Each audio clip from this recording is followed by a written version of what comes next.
Chris, speak on it. You know, the thing about life is that we go through life oftentimes and we don't even understand the very things that be plaguing us. Like, we've become something that we don't even know that we're entangled in. You know, a lot of us are striving for this idea of perfection. And if you say to whatever degree that you're not, then congratulations, you're probably a part of the 1 percentile in the whole wide world. But because a lot of us got an idea of something that we be working toward, and sometimes it's subtly, because we don't know that the onset of perfection happened some 30 something years ago.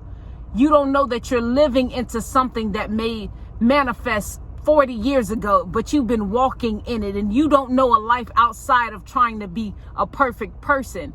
And I think to some degree we think that there's an award for perfection, or at least a reward, and the only award and reward that you get from trying to be a perfect individual is depression. Perfection breeds depression. There's no perfect person, and the Bible does remind us of that. But for somehow, whether it's between like family and what's spoken in the family, or trying to achieve certain goals, that we feel like if I don't do this, then I will be less than. So there's an onset of stress from your youth of trying to become a perfect person. And you don't realize that the spirit, which perfection is a spirit, has gobbled up great relationships that were intended to catapult you into your destiny. The spirit of perfection. I can tell you per experience, like, I'm just a few days ago reflecting on this, but I didn't understand that the spirit of excellence, which was of God, that was inside of me from my youth, the enemy takes and now puts on, okay, yeah, God gave you the spirit of excellence, which says, I'm not perfect, but God, you are. And anything that I do, I'll do to the best of my abilities, rendering that up to you. But here comes perfection. No, now I don't need God. I got to do this on myself. Now I'm an excellent being. Let me do this. Let me do that. Let me do that. And then you don't know when the blow comes, you just hit really hard. Like when your back get against the wall, and it may seem like nothing to somebody, but it's everything to you, because you don't understand why you're failing at something when you should be flying. I should be flying, but I can't even crawl through the situation. This makes no sense. A lot of times, I remember being in the 2nd grade, and I had a teacher. Her name was Miss Burns. And Miss Burns called my mama because I sat in class and I was crying. Now, mind you, 2nd grade Chris ain't never get anything other than an E, which was excellent. Y'all know we used to be graded on that scale, or an A. So by now I'm in the 2nd grade, and this is not on a progress report or anything. This is on something, I believe it was a spelling test. And I got a B on a spelling test. And I remember to this day, I know the class. I know how it smelled. I understand who was sitting by me. I boiled my eyes out. I was like, my mom's going to kill me. My mama going to kill me. I've never gotten a B. And so later on, my mom's like, you know, put her on the phone or trying to get to the school. And she's like, it's all right. It's okay. Like, she's like, you got these people up here thinking I'm going to abuse you because you done got a B. But mind you, my mama was very strict as it became the academic. She was like, listen, I ain't raising nobody who gonna be stupid, okay? A C is for a clown, a D is for a dummy, and an F is for a straight fool. I'm never raising anything below a B. But mind you, I get a B, but I don't know how to receive that because I'm used to being excellent. Now, there's other stuff that come along with that. I ain't grew up with no daddy in my household, y'all. This keeping it funky. And when you feel like the very people or the very person that should be loving on you has rejected you because they don't want no parts in your life. Now you striving for perfection. Then I want to show you that I am capable of being loved. You should love me. Everything that happened from my childhood bred to, I need to be an excellent individual. I have to be perfect because you know what? Maybe you'll love on a perfect person when you see that point of arrival. Y'all, there's some stuff that some of y'all can identify with too. Now, I don't care about nobody. Y'all gonna know the truth because somebody gonna get saved in my truth. That's the space that I'm in. And I didn't understand that all of these things were happening simultaneously, and it was becoming a part of me. I didn't even know I was in it, but it was in me, and it was growing in me.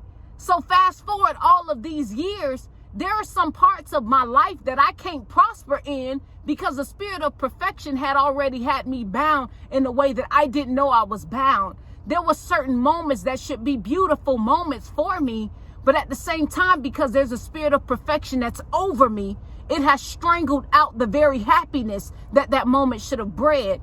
Now, yes, you should operate in the spirit of excellence, which says, God, listen, I need you. I'm going to do my best and give you the rest. No, now perfection brings in a spirit of pride. Now I'm dealing with, I don't need anybody else to help me get through this. No, in life, we need help. And we be afraid to ask for help because it seems like I don't want to look like I'm lacking. Well, truth be told, I lack. I lack in many ways. And that's why I need the power of God. And God typically uses people to help bring your deliverance. No. Come on, where is this going? No, because I don't want to not be the wife I'm called to be because I'm dealing with the spirit of perfection when I should be excellent in my service toward my husband, which would mean just do your best, baby. And at the end of the day, you know, we as people can suppress people all the more with some of the comments that we make. If somebody is already having a struggle dealing with the spirit of perfection, which most people say, well, that seems like a good thing to me. No, it's a spirit that strangles out your good moments because you feel like I'm inferior if I don't meet this mark. Now, we should all be striving toward the mark of the high calling, but I ain't perfect. And this is what we need to know as I don't need to have a God complex. There's no righteous man but God.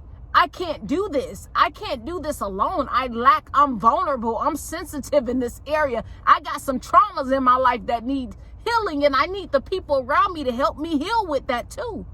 No. So if you see me get stressed out about a situation, sometimes you need to tell me, take my hand off. Hey, take your hand off of that. I get it. Or sometimes just a head nod to some people that's around you. Listen, all right, sweetheart, you don't need to be a perfect man. You got all these ideas of how your finances need to add up and you need this certain trade line and all that. You just need to be here. Because in being here with me, with us, with your family, this is what's going to help bring out the best in you. That stuff that Satan riding you with, this is going to cost the whole generation. You were meant to breed a bloodline, but here we are with the spirit of perfection. I don't want to touch this until I'm perfect, until I'm ready, and we're in direct opposition of God. There are some people that we were meant to pour into. Well, I struggle with my speech, and I don't really want to say nothing to people about. Somebody can take you just as you are. Somebody needs the words just where you are. You know what I mean? Like when I come on and I talk to you all, there's no spirit of perfection plaguing me because I understand that I couldn't do this without God. This is not of me. This is everything of what God is trying to do for his people, and I'm but a vessel. I can't be overtaken of that because your soul depends on it. But sometimes when it's me, you know, when it's my own life, we tend to pick things up that we ought to lay down. Take your hands off of that. No, you're not a perfect being, but we're not comfortable with vulnerability. And I think that that's a place that I am in my life. I'm unbecoming so many things because I want to get to that point where God's promise in Jeremiah 29:11 can show itself forth fully in my life without restrictions.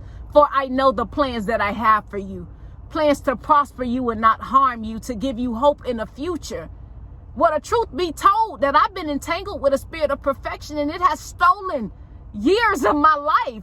It has stolen the best moments from me. Sometimes you get in a situation and you've tried to be so perfect in a relationship or in a friendship, and it seemed to still have went wrong, but the spirit of perfection got you rewinding this situation, which breeds bitterness, which breeds resentment. I can't move forward. Yes, we had the right to be upset at the onset of certain situation. Now we got the right to unbecome. I want to get Jeremiah 29:11. I got to prosper. Because where I was on perfection and stuck there, it hindered my prospering process. No, whatever anybody did, now I can't blame nobody. The only thing I need to deal with is a spirit that has been plaguing me. So whatever it is, maybe you don't deal with the spirit of perfection, or maybe the spirit of perfection now has you walking in the spirit of fear. Very big possibility. We have to deal with the spirit of fear. No, if I wasn't trying to be all perfect, I wouldn't be scared about making a mistake. I wouldn't be scared about being an imperfect wife, an imperfect husband, an imperfect mother. We would just be. We would exist. We would rely on the word of God. We would rely on the promises of God. But at the same time, fear has stripped us of the faith we were originally intended to have, because faith comes by hearing, hearing by the word of God. We can't hear because it's clouded. Our ear gate is so clouded, our eye gate. Somebody will say, that was so beautiful. But do you know, somebody could have portrayed something so beautiful, but they feel so broken because the spirit of perfection has now caused a spirit of inferiority in their life? Sir, if you did the best that you could do, then baby, that's all right. You did what you could. Now we have to go past that. And you have to deal with that inside of you. Listen, I forgive myself. I forgive myself for every moment that I took on that spirit.